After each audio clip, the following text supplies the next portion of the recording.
Oke semuanya, halo. Ketemu lagi di episode kali ini ya. Kemarin yang minggu lalu kita buat satu episode tentang full bike 10 juta sampai 100 juta itu viewernya ternyata banyak. Itu menandakan bahwa sebetulnya banyak memang orang yang mau banyak belanja orang sepeda. Loh iya toh. masa depan cerah bagi perindustrian. Seperti yang kita di meeting Shimano yang barusan kan gitu. Iya.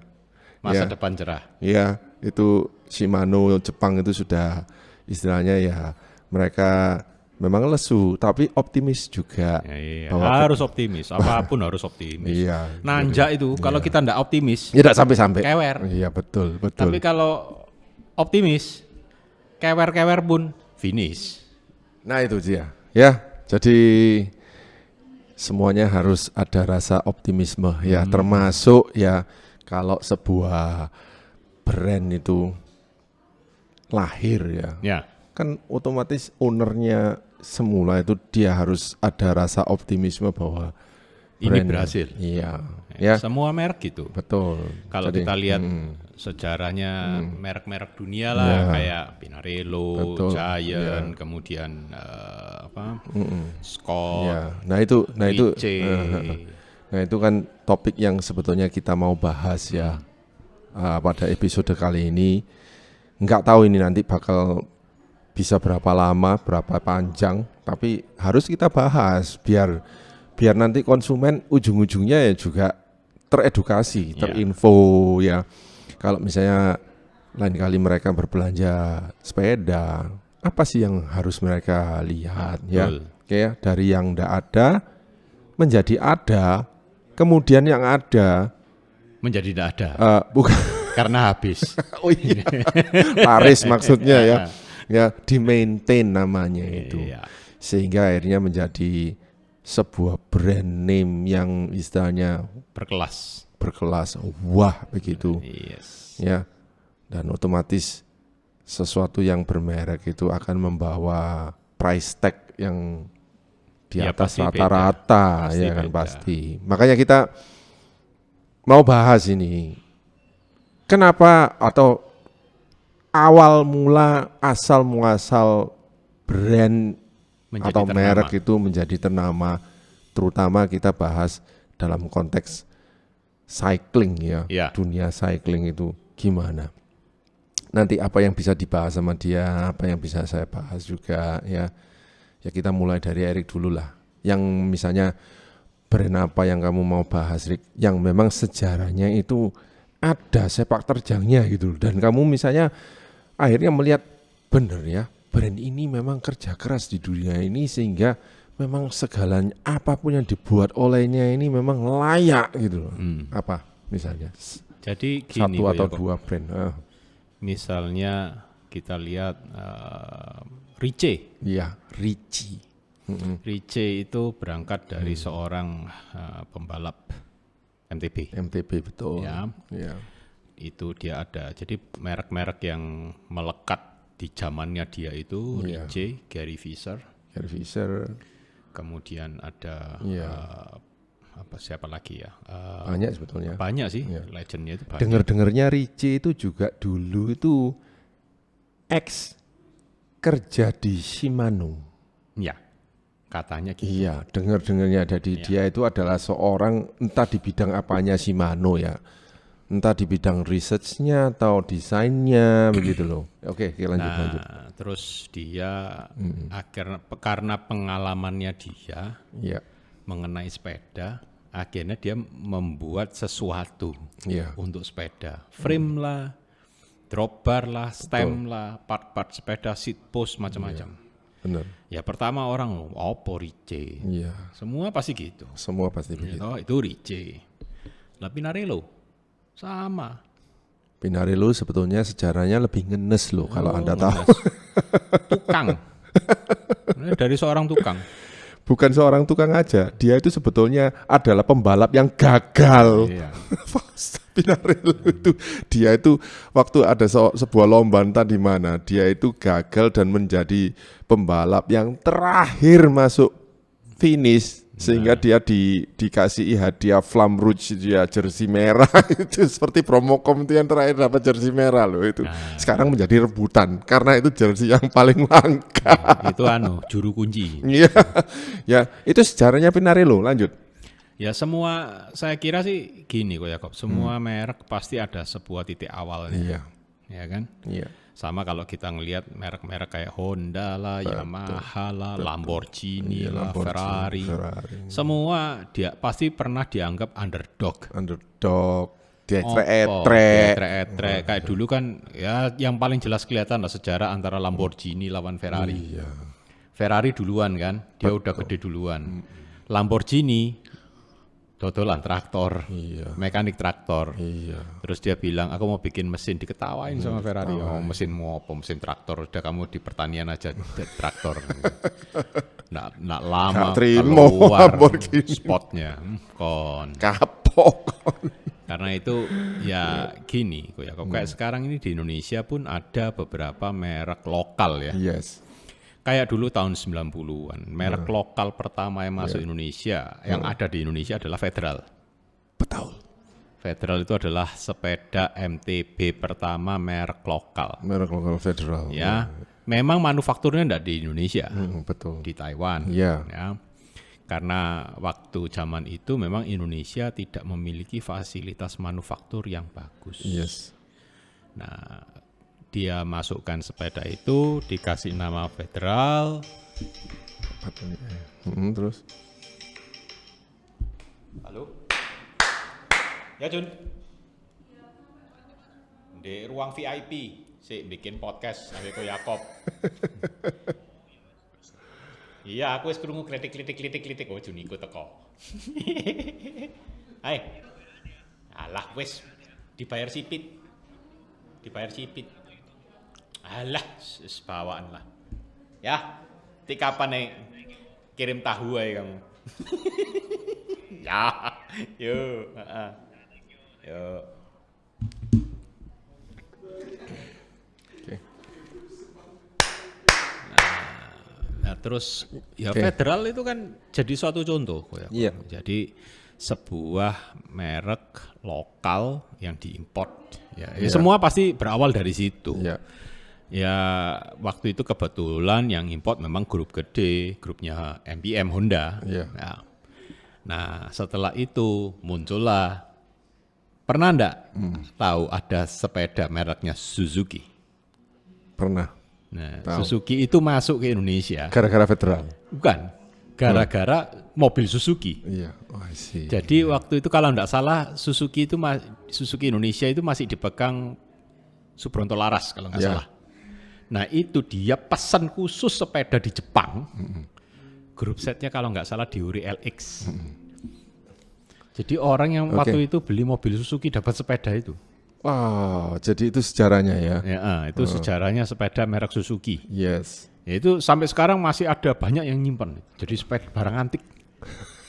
Dan itu bagus loh, bukan frame jelek, frame bagus. Nah, terus ada sempat tahun itu ada ya ini lebih ke pedagang konvensional ya. Jadi mereka bikin merek namanya Master lah kemudian merek ban pun bikin sepeda.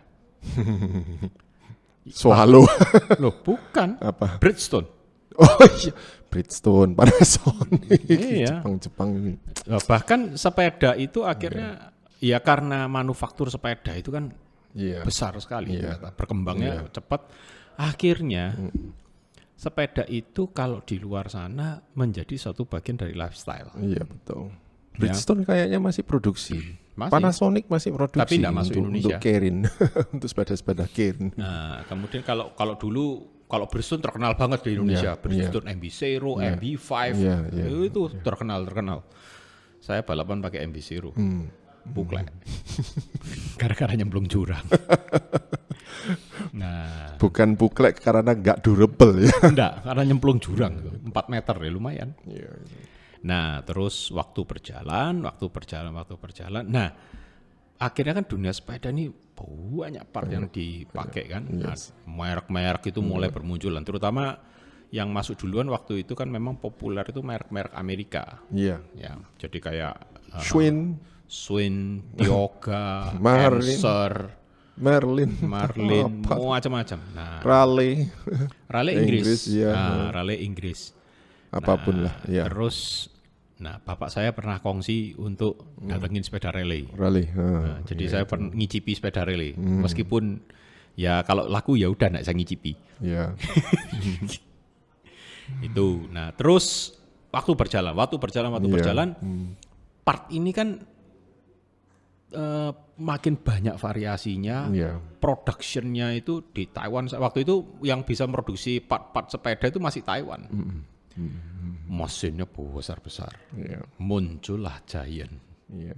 Giant dulu ya dianggap underdog, merek Oppo. Pertama dia mungkin enggak punya merek Giant. Betul. Itu. Dia cuma nerima pesanan dari orang-orang yang mau bikin sepeda di merek dewi. Akhirnya dia bisa melihat peluang ya. Kalau dia aku sih gawe kok, so aku golen duwe dewi. Nah, akhirnya dia invest sampai akhirnya brand-brand terbesar dunia pun nunut produksi di dia. Malah jadi jealous dengan desainnya dia. TCR itu Total Compact Road. Itu. Jadi semua itu pasti ada awal muawalnya dianggap underdog. Kayak sekarang merek-merek lokal kayak misalnya Strummer. Strummer itu merek asli Surabaya. Jangan lupa kita juga punya bike brand ya, Wednesday. Wednesday by teman kita sendiri sebetulnya. Ya nanti kalau ada kesempatan meskipun nanti kita akan manufakturnya masih berada entah di Cina atau di Taiwan, tapi brand itu punya Indonesia. Ya, jadi bumbu-bumbunya itu bumbu Indonesia, racikannya anak-anak Indonesia, teman-teman kita sendiri ya. Brand lokal sejuta umat yang paling besar, Polygon itu dulu berangkat dari sebuah industri distribusi. Jadi dia ada sangkut pautnya ya. Enggak ada. Distribusi kemudian dia ngembangin ke manufaktur. Terus ada lagi Whimsical, terus United Trail, Element, banyak. Nah, semakin kesini semakin banyak. Karena apa? Teknologi untuk memproduksinya itu semakin affordable untuk dibeli, untuk diinvest itu affordable. Nah, apakah sekarang pertanyaan kan gini, apakah kita harus melawan merek lokal, ataukah kita harus ngembangin merek lokal? Nah, itu. Kalau menurut Yakob gimana? Ya sekarang kalau misalnya sebuah merek lokal itu bisa bertahan kan kita harusnya bangga ya. Kalau misalnya Polygon begitu. Tapi kan tidak nutup kemungkinan kalau misalnya ada wajah-wajah baru yang misalnya mau membuka merek baru, why not? Tapi ingat ya kamu yang memulai dari awal ya kamu harus kerja 10 kali lipat lebih keras. Karena membangun sebuah brand itu memang tidak gampang. Jadi contoh lah, kita ambil contoh beberapa merek lokal sepeda ya, custom builder lokal yang pernah saya handle sepedanya itu terakhir ini sebelum Bromocom itu Borneo Trek. Ya, saya ngelihat kualitas build-nya cukup rapi. Ya memang ada suatu kelemahan pada suatu produk itu pasti ada. Tapi masih bisa kita katakan ya oke lah. There's not such perfect product itu enggak ada. Bahkan kalau kita beli Pinarello pun ya pasti ada. Sampai sekarang pun ada pasti. Karena itulah warranty. Yang penting apa? Itulah warranty ya. Yang penting jadi misalnya gini, kita mau beli merek apapun, asal kita tahu distributornya siapa, importirnya siapa, warranty-nya gimana, jelas. Itu enggak masalah. Mau merek Cina kek, mau merek lokal kek, mau merek Amerika manapun enggak masalah. Yang bikin pusing itu barang palsu. Nah, itu dia. Ya. Sekarang begini. Ya, kita tahulah barang palsu itu ada karena untuk menyaingi dari segi harga kok. Ya kan? Bukan dari segi apa-apa, tapi segi harga lah istilahnya ya. Nah, sekarang begini. Kalau misalnya merek itu sudah established ya, tadi sudah oke lah, istilahnya sudah muncul dan kemudian disukai dan kemudian bertahan, ya otomatis kan untuk mempertahankan ada bidang riset and development, bidang periklanan, pengembangan dan macam-macam. Ya otomatis mereka kan butuh duit ya. Pasti. Sehingga harga-harga suatu produk oleh merek tertentu itu kan pasti akhirnya paling tidak 20% sampai 30% lebih mahal daripada yang non merek. Ya. Itu wajar enggak sih? Ya wajar kok ya kok. Sekarang gini loh. Dia berani membuka sebuah manufaktur. Ya. Dia melakukan riset. Ya. Kalau dia sudah membuka sebuah departemen R&D, yes. ya, itu bisa dikatakan bahwa dia tidak main-main. Apalagi pengembangannya, lompatannya bagus. Jadi misalnya kita ambillah, misalnya Polygon misalnya. Polygon punya R&D. Pasti. Jadi beberapa tipe itu didesain di sini. Yes. Jadi beberapa manufaktur malah dimanufaktur di sini. Bahkan Polygon sekarang memproduksi merek-merek luar untuk diekspor. Iya, bangga kita sebetulnya. Nah, itu kita harus, ternyata kita sanggup untuk melakukan itu. Dan yang diproduksi di sini untuk diekspor itu bukan merek ecek-ecek. Betul. Ya toh. Nah, terus ada beberapa juga inovasi-inovasi yang dilakukan dan akhirnya diadaptasi oleh merek lain. Iya. Sekarang gini, kebanggaannya Polygon untuk masuk ke market di Australia. Iya. Nggak gampang loh itu. Nggak gampang. Tahu apa tipe? Siskiyou. Siskiyou ya. Siskiyou itu di sana menjadi top rated mountain bike. Gila ya. Siapa nggak kenal Polygon di situ? Siapa nggak kenal Siskiyou di Australia? Siapa yang nyangka juga loh. Ekspornya tinggi di sana. Saya tanya teman di sana, orang Australia asli. Saya tanya, mountain bike full shoes di situ, good value for money apa? Oh, Siskiyou, Polygon, by your country. Keep up the good work. Keep up the good work. Very good value. Termasuk Helios kayaknya. Ya. Helios Jadi, road bike-nya ya di bidang road bike-nya di Australia itu tim, ya.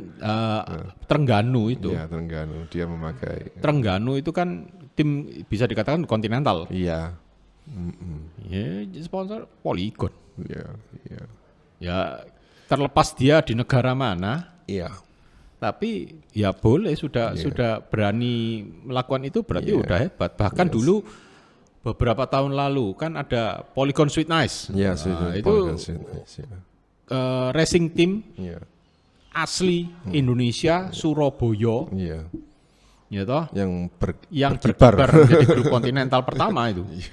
Nah, itu kebetulan kan sekarang si Christopher masih goes loh. Jadi kalau Anda tanya Christopher, ya itu mantan atletnya.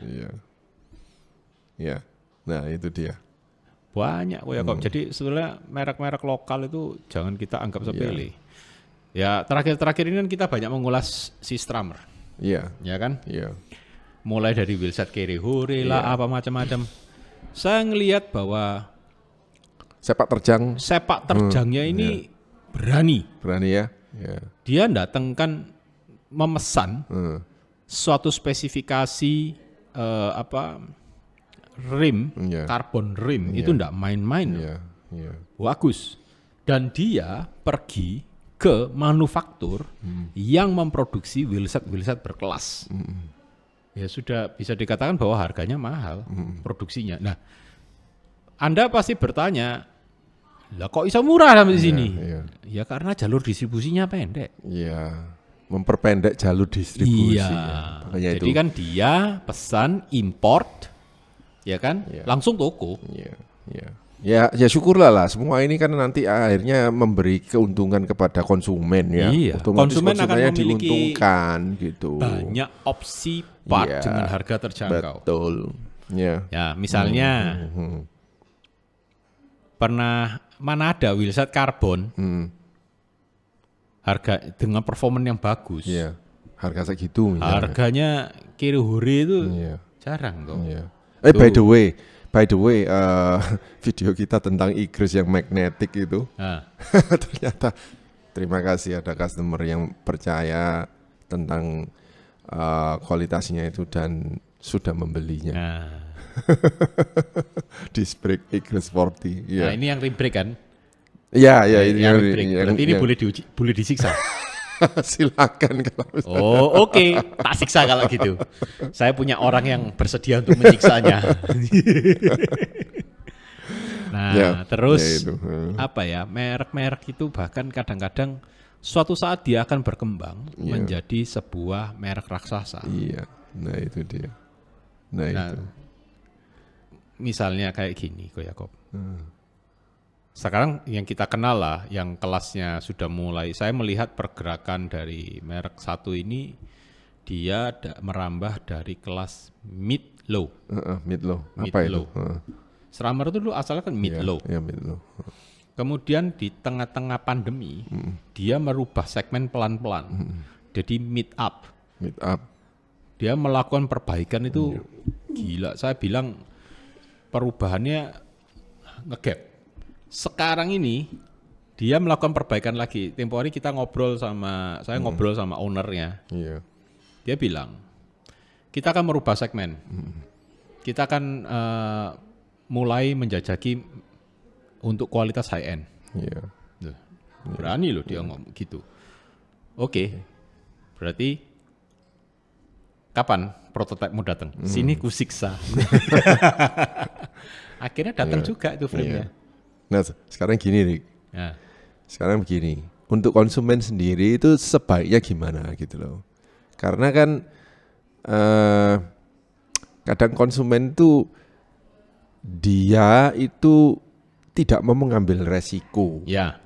Iya kan, sehingga ada daripada nanti aku rugi beli sesuatu yang bilang gini. Enggak jelas, ya kan. Yang pertama dia mungkin ya memang dia tidak mau ambil resiko. Iya. Yang kedua dia mendapatkan input. Iya. Lapo? Iya.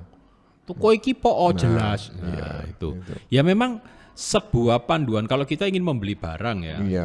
Berapapun lah nilainya, itu kan kita mengeluarkan uang itu kan dari hasil keringat kita. Iya. Kecuali njaluk loh ya. Iya. Kecuali njaluk DKI, ya itu beda lagi. Lain, apalagi pah tukokno iku po. Tapi bapaknya kan ya mikir, ya iki duitnya golek angel ki kali njaluk tok. Nah, itu kan berarti papanya kan pasti mikir. Iya. Misalnya kita mau ini ada merek sepeda A. Iya. Ada merek sepeda B. Yang satu merek lokal, pabriknya ada, distributornya ada, garansinya ada, maksudnya dia bakulah mereknya. Satunya mereknya A, importernya siapa ndak tahu, kemudian ndak jelas, warrantinya seperti apa ndak jelas, tapi banyak yang pakai. Iya, nah itu. Ini pasti bikin pusing kan? Bikin pusing, nah, ya. Sekarang tinggal kita lihat apa yang bikin pusing ini, apa penyebabnya orang pakai? Apakah orang pakai ini karena tidak mengerti, ataukah risk taker, ataukah justru ngawur, eksperimen. Nah, kayak saya gini, saya termasuk orang yang suka eksperimen. Jadi kadang-kadang saya beli merek yang aneh-aneh, tapi saya tidak pernah mau membeli merek palsu. Nah itu dia. Itu saya tidak pernah mau bener. beli. Saya lebih mending gitu. Ya jadi lebih baik saya membeli sebuah merek yang tidak masuk ke Indonesia secara resmi, tapi saya bisa mengklaim garansinya. Dan tidak palsu. Saya lebih mending seperti itu. Misalnya, beberapa tahun lalu, sebelum pandemi, saya membeli Berdi. Berdi Bike. Ya. Berdi itu kan produksinya Pacific bukan Pacific Bike Indonesia loh ya, Pacific Taiwan. Itu kan tidak masuk Indonesia sebetulnya. Tapi gimana? Ya fine saja sih. Oke, ya fine. Ya saya tanya, ya memang kalau warranty waktu itu masih di cover dari Singapura. Jadi kalau misalnya ada masalah dengan frame-nya, saya email, ini gimana ini kok frame-nya bengkok gini. Ya untuk apa? Kan itu dia kan merambah pasar, otomatis dia akan memberikan servis yang bagus. Ya otomatis kalau misalnya ada penjualan ya otomatis pasti ada penyediaan spare part dan lain-lain. Ya, dan akhirnya sama mereka oke, tolong fotokan spare part yang rusak gini, langsung dikirim. Nah, itu dia. Seminggu kemudian saya ya. terima spare part baru. Mau enggak mau ya karena dia sudah mengetahui bahwa ternyata barang saya laku, ada yang beli. Betul, kayak Canyon di Indonesia ada distributornya? Enggak ada. Ada. Anda harus beli direct. Kalau ada masalah, Anda email, dia akan Anda klaim garansi, dia akan kirim. Kan sempat ada recall kan dia? Iya. Kalau nggak salah, ya, itu 2 tahun lalu. Ya. Teman saya dapat frame baru. Ya. Loh, berarti kan andai kata distributor yang ada di Indonesia, dia direct selling, ya kita beli pun masih tidak masalah. Intinya mau merek apapun, yang penting jelas. Ya. Jangan palsu, udah itu aja. Ya kalau misalnya Goyako beli Strammer. Asli. Iya. 175.000 misalnya patung bracketnya. Goyako beli. Iya. Dipakai sebulan Protol. Protol. Ya nggak apa-apa, saya bisa klaim. Nah kan bisa. Ini kok protol kenapa? Iya betul. Nanti instrumennya kan pasti mengkoreksi. Misalnya, oh ya ini ada kesalahan. Misalnya, oh ya ini memang ada cacat atau apa.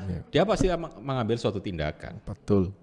Jadi kayak misalnya Polygon misalnya, protol sebelum waktunya. Iya, saya tidak pernah coba Polygon protol. Saya pernah.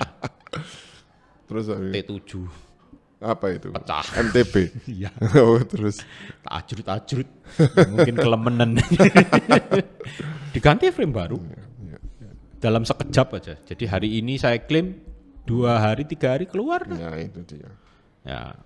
Jadi, nah itulah jaminan mutu dari sebuah merek ya. Iya, meskipun itu masih merek underdog. Iya, underdog. Tapi tidak palsu. Nah, tidak palsu. Kalau palsu, ayo mau ngeklaim siapa? Iya. Sekarang. Nah ini barusan saya hadapi. Ada kasus? Ada. Palsu. Yang harusnya Italian jadinya BSA itu loh. Iya. Tahu kan? Yes. Nah, sepedanya datang, wedges seat postnya nggak ada. Nah itu dia. Terus headsetnya nggak ada. Terus di ya stemnya, pola kabeh gak ono. Stemnya wedgesnya nggak ada. Nah, wedges yang penting aja nggak ada. Ya. Oke, kita lanjut di wedgesnya yang nggak ada itu tadi. Nah wedges nggak ada, wedges di dropper mouse-nya itu nggak ada. Yes. Terus saya harus cari kan. Cari sana, cari sini, cari sana, cari sini, nggak ada yang jual semua.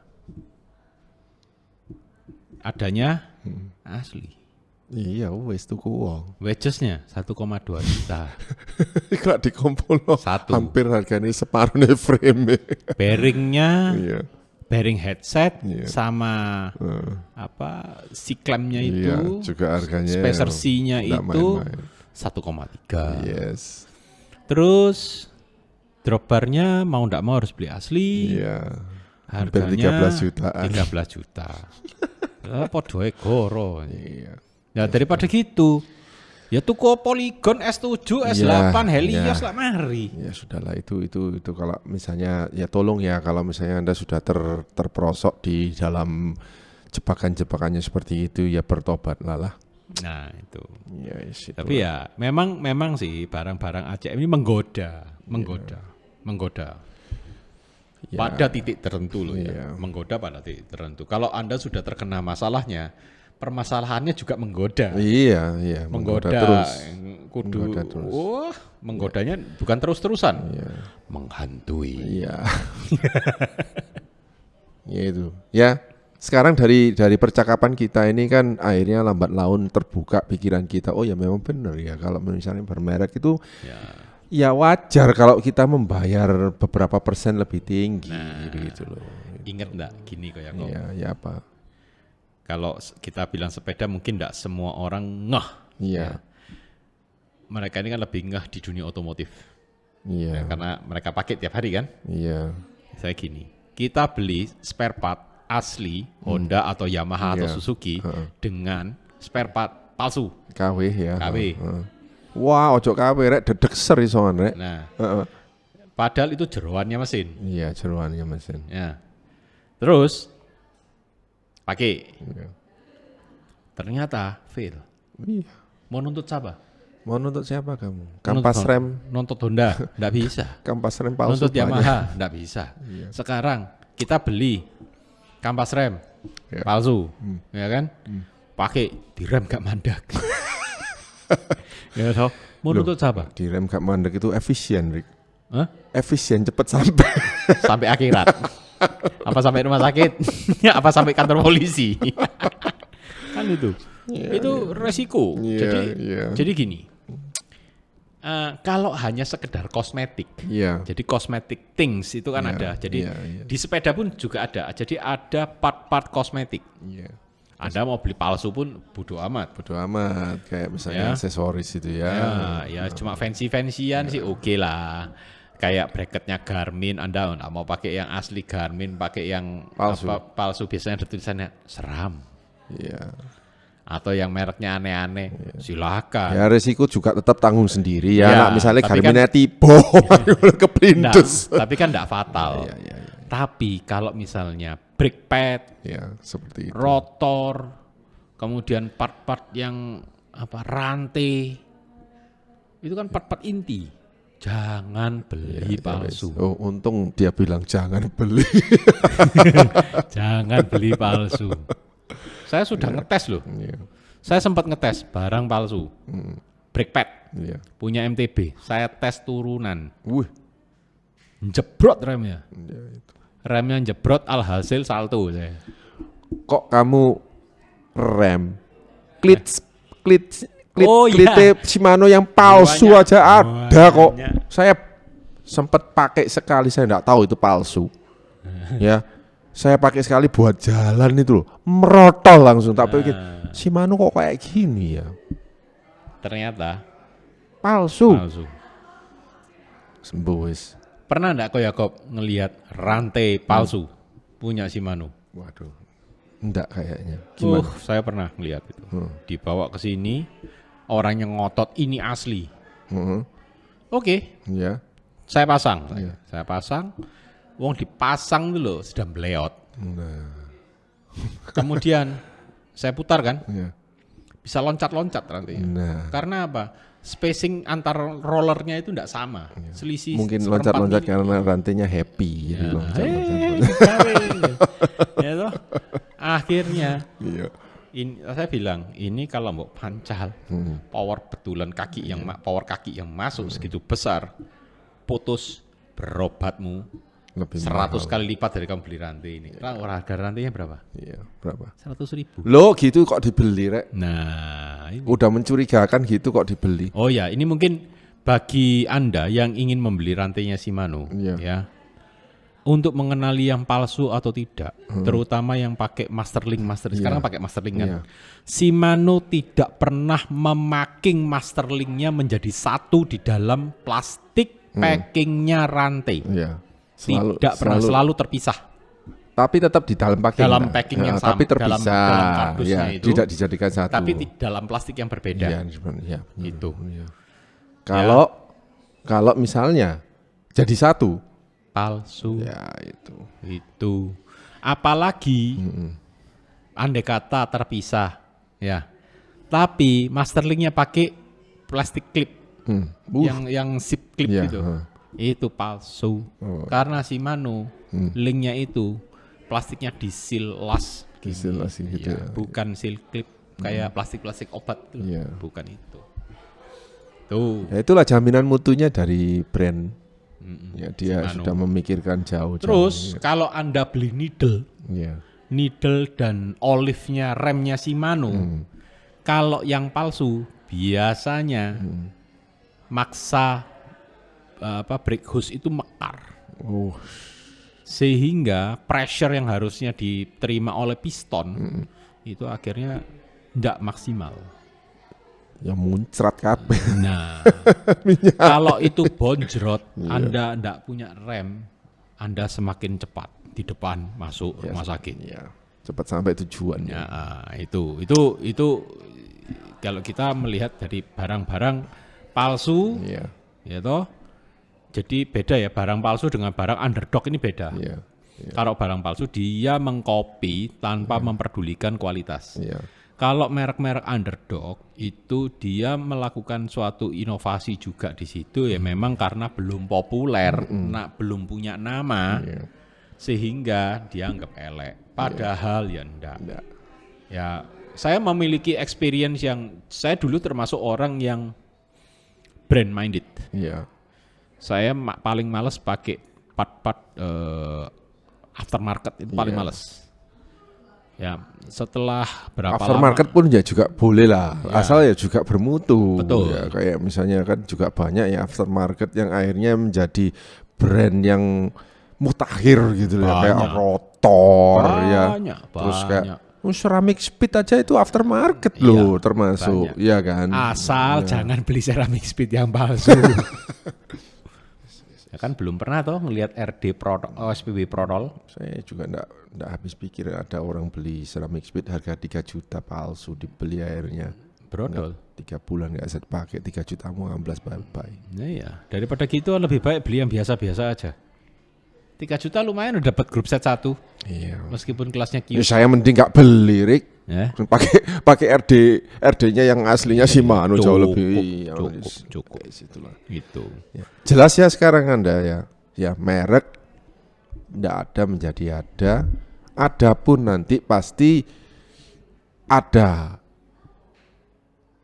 harga yang harus dibeli, harga yang harus dibayar. Tapi dari situ Anda mendapatkan damai sejahtera. Ya, jadi ada gini, dari value added yang dilakukan oleh sebuah brand sehingga Anda rela untuk membeli sesuatu itu untuk merek itu lebih mahal. Betul. Ya, padahal fungsinya sama. Iya.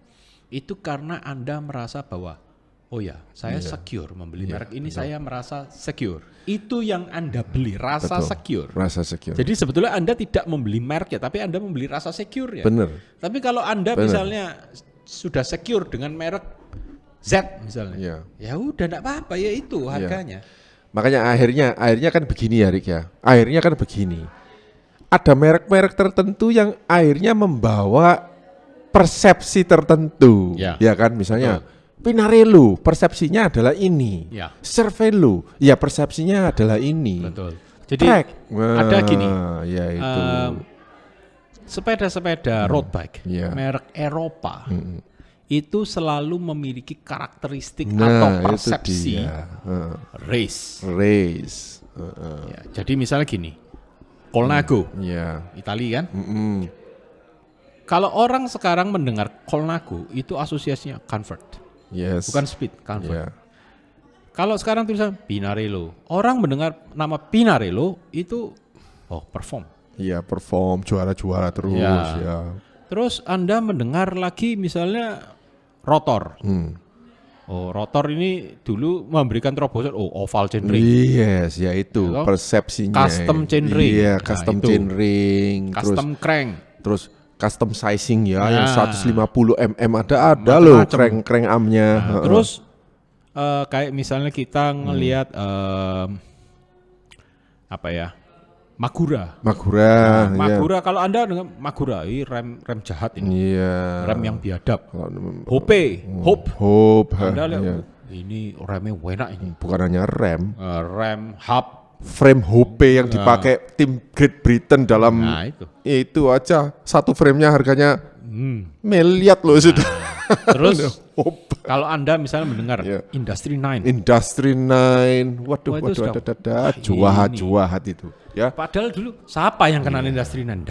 Juahat jahat. Kalau DT Swiss dulu semua kenal DT Swiss. Kena Industry 9. Nah, Industry 9 iki sopo maneh. Sekarang bahkan bermunculan merek-merek baru. Kayak Egres itu kan. Orang di sini loh, ala apa tuh kok Egres? Gak jelas. Bukan gak jelas, itu manufakturnya jelas.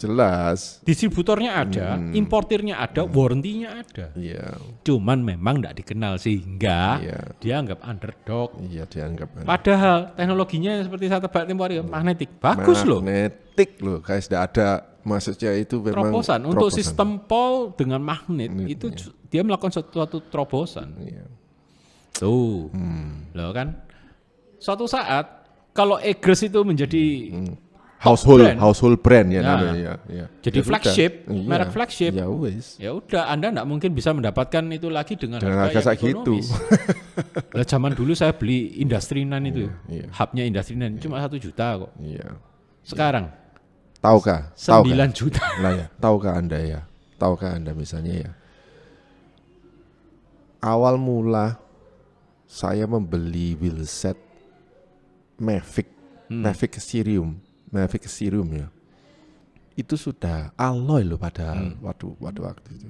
Itu harganya sudah di atas 10 juta, sekitar 11-12 juta. Ya. Ya memang sekarang brand Mavic masih tidur ya. Tapi beberapa tahun kemudian